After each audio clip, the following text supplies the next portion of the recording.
বিশ্ব যখন নিরাপত্তার খোঁজে, উত্তর কোরিয়া তখন ভয় ছড়িয়েছে আকাশে। এই তিনটি মিসাইল গতি, ধ্বংস আর প্রযুক্তির এক অভূতপূর্ব সংমিশ্রণ।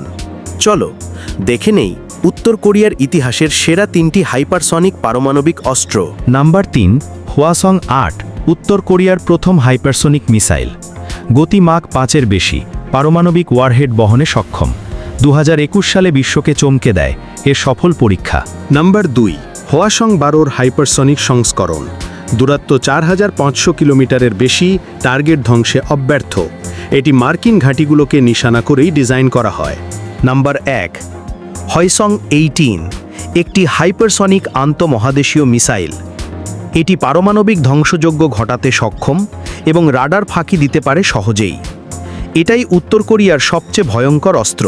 এই ধরনের নতুন নতুন ভিডিও পেতে আমাদের চ্যানেলটি সাবস্ক্রাইব করে বেল বাটনটি অন করে দিন। ধন্যবাদ।